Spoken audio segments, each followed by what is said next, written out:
So imagine growing up in a place where everyone around you sees you different. You're just chilling, you're just living your life like other kids around. Yeah, that was basically how I grew up in Nigeria. It's Andrea Unfiltered. If you're new to my channel, here's a little backstory. Basically, I'm a Nigerian Romanian who spent 12 years in Nigeria. I was born there, I was raised there, at least my childhood. And I can say quite a lot of things about Nigeria and also Romania, but today we're only going to be talking about how my experience was in Nigeria. A lot of people don't believe a lot of things you say. Like when you say that you do some things which are really grounded culturally, they kind of be like it's a lie. I grew up just like an average Nigerian. Like I ate the cultural food. I haven't really been a picky eater, like maybe when I was a toddler, yeah, sure, but like growing up, I wasn't much of a picky eater. So one of the first food I ate growing up, even before I learned how to speak, was swallow, like Nigerian eba and soup, which is very popular to a lot of Nigerians. And normally, this dish is eaten with your hands. They would ask if I eat it or if I told them that I ate it or, I still eat it. But when I tell them that I eat it, they don't believe me. So I would say that maybe it's just mindsets or something, but a lot of foreigners really ate that. And I think another reason is because of how spicy the food is. A lot of people are like, isn't it too spicy for you? Like I am used to the spice. I grew up with the spice. And even in Romania, I cannot eat. If I am making a Romanian dish, I always add some spices. Like I need that hot chili flavor. Okay. So another thing that I really experienced was always being touched. Okay. So I had this thing that when I was little, each time I was with my mom, being the Nigerian, a lot of people would want to touch my chin. Okay. A lot of people would want to touch my face, would want to touch me, like not in a weird way, but you get what I'm trying to say. They would always want to touch me. And for me, it felt weird. Okay. I was just a kid. I was just growing up. I would just mind my business. And apart from that, I've always been an introvert. I've always been shy as a child. So that's also contributed. But in this case, I did not like it. And each time I saw someone discussing with my mom or just somebody around, I would always beg her to carry me because I felt like when she would carry me, I would be able to turn my face behind her. Like she's facing this way, I am facing the opposite. It was my little way of, avoiding all of that touching. And another thing which I really experienced in school, also in Romanian schools, is the whole touching of hair. Like everybody wants to touch your hair, everybody wants to know the texture. And the funny part is that my hair and most Nigerians' hair, like the texture, isn't much of a difference. Like they're both kind of curly. I don't know if there's much of a difference because I have seen Nigerians with different curl patterns, not always 4C. For some reason, it always felt like they were trying to make it look like it was any different, which, truth be told, wasn't. Then I've also met a lot of Nigerians who were like, your hair is curly and that Caucasians or Europeans or whatever have much curlier hair and their hair isn't curly, which I do not understand the mindset. I think, it's still mindsets, but it's something I heard a lot. And like you see a lot of people here with straight hair, curly hair, like different patterns. So nah. And then when you try to explain, it's like you're just talking to yourself because arguing back and forth. Okay. I don't want to be too negative, so I'm gonna just focus on some positive aspects for now. Okay, I really like the food in Nigeria. I'm not gonna lie, I really love the food. Even in Romania, I eat more Nigerian food than Romanian food. And luckily, I've been blessed to find some ingredients here, like okra. Even though it's not really like the same texture, it's still something, better than nothing. And yeah, you just find some ingredients, like you have the ingredients to make jollof rice and many delicacies. Another thing I really enjoyed was culture. Like, it was just really culture. You had so many things, like so many cultures to learn from, and from those cultures, you also have food. Like, not gonna lie, I'm a foodie, okay? I love food. Like, I like to try. If I am interested in a culture, I love to taste their food. And one of the regrets I have is not trying enough Nigerian delicacies, okay? Especially from the northern parts. The people as well, like apart from the whole mindset of a thing, Nigerians can be really nice. In general, I think that the whole world is full of nice people. It just depends how lucky you are, I guess.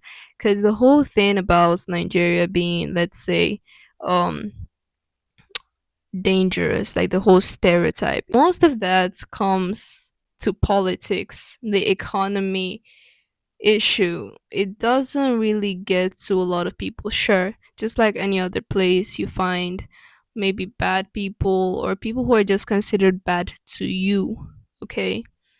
But you can't say that they don't do things for their own reasons. So, another thing I experienced was, the school life. Basically, I started schooling in Nigeria, like right from kindergarten until JS2, like the second class of high school, or the second year grade, whatever you want to put it. And I will say that it was quite an experience. One of the experiences I cherish the most. I did not like the fact that I wore uniforms though. It's not that in Romania you don't really find schools that wear uniforms, because they do exist. I just never went to them, and hopefully I'm grateful that I didn't, because I like to experiment with my style. So over there, you didn't really have much freedom to do a lot of things. I didn't like the fact that I always had to keep my hair in a certain way. Basically, in Nigeria, I went to a private school. In Nigeria, it's normal, okay? So don't make it such a big deal that, all of that, nepo, whatever. I'm not one of those, please. I did not have the freedom to wear my hair however I wanted, okay? Like, I did not go to a government school, so I didn't shave my head. Okay, I wasn't shave my head, shave my hair. So I never really experienced that. That I can say. But I also didn't have enough freedom to experiment with a lot of hairstyles. Like, there were rules that we couldn't use hair extensions. There were rules that we could only braid it, keep it really low, use African threading. You couldn't even use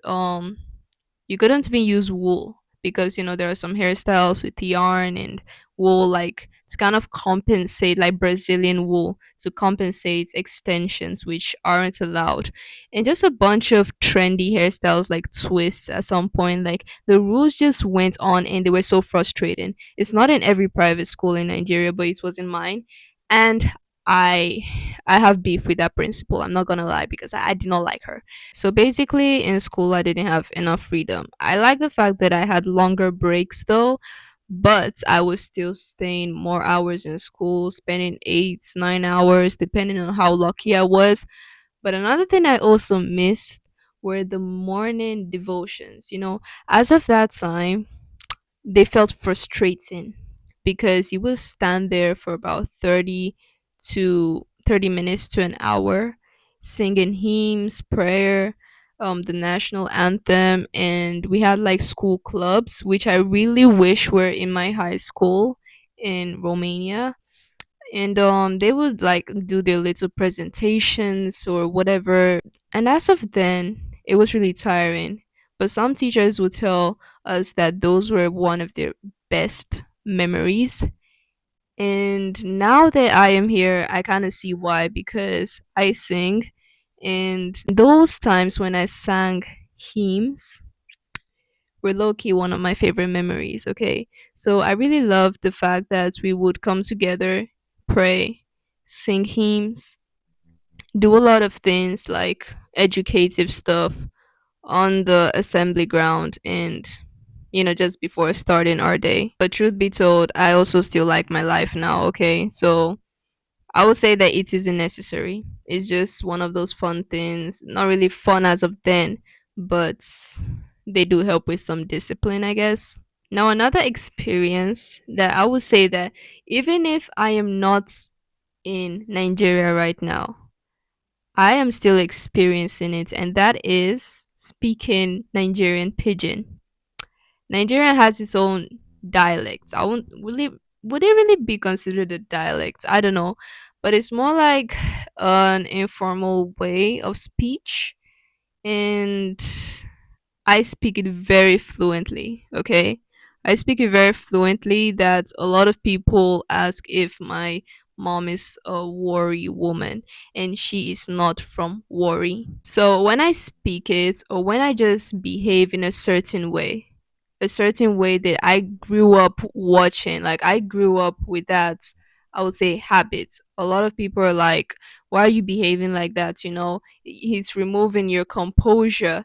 You shouldn't be speaking like that. You shouldn't be acting that way. But that is me, okay? That is my authentic self. So I don't understand why a lot of Nigerians who, by the way, speak like that are telling me not to. And it's not that I can't even speak normal English and other languages. So why are you telling me or limiting me speaking Nigerian pidgin? Do you if you know how much Nigerian pidgin has helped me and saved me, you wouldn't really be underrating it, okay? Assuming that you're in another country, you meet a fellow Nigerian. The number one way you would know if that person is a Nigerian or to just communicate. Assuming that person is not an Igbo person and you do not know Igbo, because if you know Igbo, that is a huge help as a Nigerian. You use pidgin, and that is how you're able to communicate privately and just know yourselves, okay? A lot of Nigerians, I see them trying to develop their vocabulary in English and, I don't know, try to twist their accents. And truth be told, there is nothing wrong in that. But trying to erase something that's culturally theirs just to fit into British standards, it's something that I think should be abolished. It should, like, the mindset should change. Okay, it should change. And one thing about growing up in Nigeria, if you're mixed or you just look good, you look healthy, you have a sense of style and you can afford your fashion, or even if you can't really afford it, you're just looking good, right? A lot of people assume that you're a nepo baby, a nepo child. I don't know what y'all call it on the internet there, but they assume that you're one of them and that you're filthy rich. And in this economy, I don't even know if rich people still exist. I mean, the rich people are in a different island, maybe the Epstein Island. I don't know, man. But anyways, basically that is it. Like when I was leaving Nigeria, a lot of people were assuming that what was in my suitcase were devices and electronics, and yeah, they were just clothes. I hadn't even had my first phone at 12. I didn't have my first phone until I came to Romania. So, and it was kind of a cheap phone. So, I don't get this mentality. Sure, maybe they're living, but have you ever questioned why a lot of Europeans, I mean from the Balkan region mostly, and Romanians, go outside of the country, leave their own country to go outside of the country, knowing that they could have malaria, maybe possible sicknesses, challenges, and so on. Basically, leaving their natural habitats just for a job, just to be an expatriate. Exactly. For higher payment. So they are looking for jobs and you are assuming that they have more. How does that make sense? You get it? Some people genuinely, maybe some people genuinely move countries, like move to Nigeria, maybe by marriage or something. Truth be told, they do exist, or to establish a business, okay? But I've told you, I've given you an experience, okay? I've given you a reason, I've given you something. Having friends in Nigeria as well, I would say that it was both easy and hard. Easy in the sense that everybody wants to be your friend, but not everybody is a friend. Okay? Like you have people who want to be your friend because of, again, maybe they think that you're a nepo baby, or they think that okay, more opportunities, just trying to find connections, or just to brag about you because you're different and so on. So in this case, it's like a lot of them want something from you. But the moment you do not have, or the moment you're gone, you ain't gonna hear from those people again. If people who I knew in Nigeria, a lot of them I don't speak to them today. So there are a bunch of reasons to that, but most of them were because of these reasons. I think that a lot of Nigerians go through this as well. Okay, a lot of Nigerians.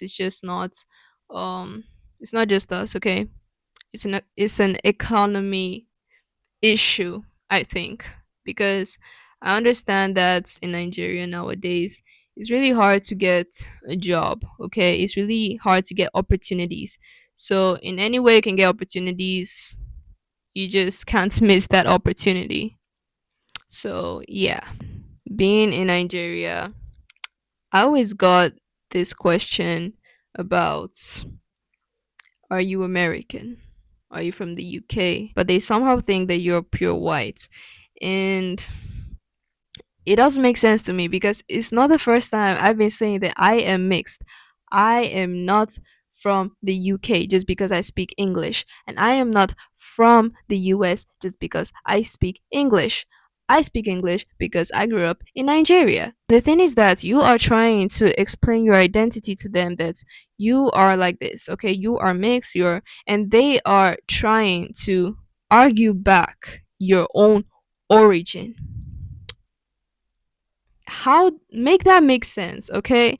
Like I have had this conversation with a lot of people, and they keep being like, okay, you are Romanian, you're not Nigerian, just because, like, bro, I have a Nigerian citizenship. So just because because Nigeria is a fatherland, my father is from Romania, doesn't mean that I am only Romanian, okay? And I think even a lot of Romanians sort of understand this part. A lot of Romanians, on the other hand, just because I was born in Nigeria, they're like, you're not Romanian, you're Nigerian. Make that make sense. It's like in everywhere you go, you're just not accepted as one of theirs. Tough world. Honestly, it's a tough world for us. So basically, I think these are what I experienced so far in Nigeria. Yeah. If I remember to add any more experiences, I guess I'm gonna make it some sort of series. So as of now, I don't remember anything, any major experience I experienced there. So yeah. See you in my next video, and if you stay to the end, please consider subscribing. Bye bye.